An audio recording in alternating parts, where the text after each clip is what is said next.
know everything about the countryside? Well, I'm sure you will learn a few things off Chris, but if you don't know what strange things that happen during the night in the countryside, well, I can't think of anybody more qualified to explain about a lot of the countryside activities. It is Chris Green. It's a great pleasure to actually welcome him back to the area. So ladies and gentlemen, if you're around the arena, please put your hands together and give a nice warm welcome to Chris the Countryman Green. Well, thank you very much indeed. What a lovely introduction, Hal Morgan. Thank you very much for that. Hello everyone. This is going to be an epic 20 minutes now, because I've got to cram everything into 20 minutes. We've got the star of the show, Hal Morgan. He'll be teaching you how to cast the fly rod, and we've got one over there. That particular rod that you see, it's just over here. That's the one I use out in the kayak, out at sea, sometimes several miles out, and we're fishing in a totally different way than you'll see here in the Midlands. Anyway, we'll cover all this as we go. We've got a lot to get through. Now we're going to show you the world of the fisherman and to show you how it coincides perfectly with the world of the hunter-gatherer. I've been a fisherman all my life, ever since Dad first took me out as a very small boy on the Mayflower steps down on Plymouth Harbour. I managed to catch my first pollock, and that was with a rod that didn't look anything like this at all. It was an old split cane rod, but this is a spinning rod, ideal for fishing with plugs. These artificial plastic fish that come in and in so many different variations and sizes. So I've been a fisherman. I've also been a fly fisherman, and the fly fisherman is a very lucky chap, because if you're a shooter, whether you're going out after the pheasants or the woodcock or the snipe or indeed the rabbits, and we've got some rabbits doing rabbity things here, or indeed if you're a wildfowler going after the mallards or any of the duck species you see here, you'll notice they've got the most marvellous feathers, and those feathers we're going to keep. We're going to eat the meat because it's good organically fresh food, but we're going to keep the feathers because this is going to be beautiful stuff for fly fishing. Now here I've got an unusual rod. This is an 11 weight rod, a very powerful rod this one, because when you're fishing on the coast, on the South Atlantic coast, you need a fairly stiff line with a fairly hefty line and a big bit of backbone in your rod. That's one I bought not long ago, and it's an absolute cracker. You can knock out 40 yards of number 9 line with this. I'm not going to dwell on this because I know that we've got the fly fishing experts here, and they'll be teaching you how to cast the fly brilliantly after this display.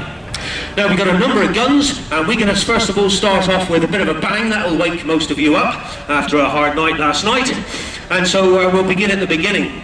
Here we have the shotgun. Now if you're a fisherman, you've never been shooting before, let me tell you, it is the most marvellous way of spending your life. I was born in 1961, and I've been a hunter-gatherer all my life. My dad first took me pigeon shooting when I was a small boy, about 11 years old, with an old duck gun, an old single-barrel duck gun it was. Well, the one I've got in my hand here is a double barrel side by side. It's a 3-inch Magnum, ideal for hunting ducks and particularly geese if they're well and truly in range. What we're going to do is we'll fire off a shot and show you how it all began. Now when you're a shooter, we all take it for granted these days. You just got the plastic cartridges, chuck them in, don't even need to look at them. In they go, you close the shotgun, you're ready for a shot. But historically, and that's what we're going to show you in just a moment, historically it is fascinating. So we'll come to that in just a moment. These guns at the moment are all empty, and we will be firing blank cartridges, so there's no harm done, apart from the fact they're very loud. Now then, if you do go shooting, you've got to have with you the services of a well-trained gun dog, and I'd love to show you mine. Trouble is, all I've got is him. Look at that. Now he's 6. What a stupid name for a dog. But he's actually called Jake. Sit, good boy. That's how to train dogs, wait for him to do it and then tell him what to do. But he's 6 years old, he's called Jake, and he's not got a nasty bone in his body. Do you know, in those 6 years he's never once barked. Ever. He's a dear little chap, and he's a wildfowling dog. He's a powerful chap, and he's capable of retrieving the biggest bird you can shoot with a shotgun in this country. And this is it. Take a look at this, Jake, and listen up fast. There he is.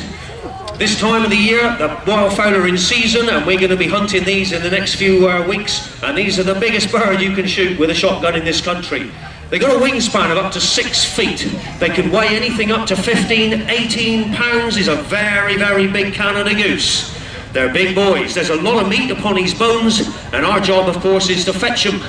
That's something we can't do because we're going on to the estuaries. We'll talk about all this as we go. Now in my bag of tricks I've got a number of cartridges. We'll fire off a shot just to give you a flavour for it, and this should give you the idea. First thing you do when you youngsters are taking up shooting, you've got to do what, probably the best thing to do, is do what my father told me when I was a small boy. I started shooting when I was 11 years old, and 11-year-old boys are normally fairly close to the ground.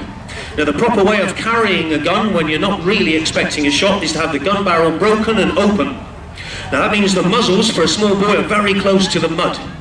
If you're a careless, stupid person and you've got a plug of mud stuck in the gun barrels and you didn't bother checking to make sure all is clear, you will literally blow the end of your gun right off. You don't want to be doing that. So you've got to check. All this I had to learn because my dad didn't let me have any cartridges for 12 months. And what he was doing is making sure I knew how to handle a gun safely before we got started. So the first thing you do is make sure that the barrels are clear. Now, I've read the stamped marks on the underside of the barrel, so I know that this is a 3-inch Magnum. It is possible to put a 3-inch cartridge into a 2 3/4-inch chamber, but there's not enough room for the cartridge to open, and it generates much higher pressures, which could be dangerous, so you've got to be careful with this.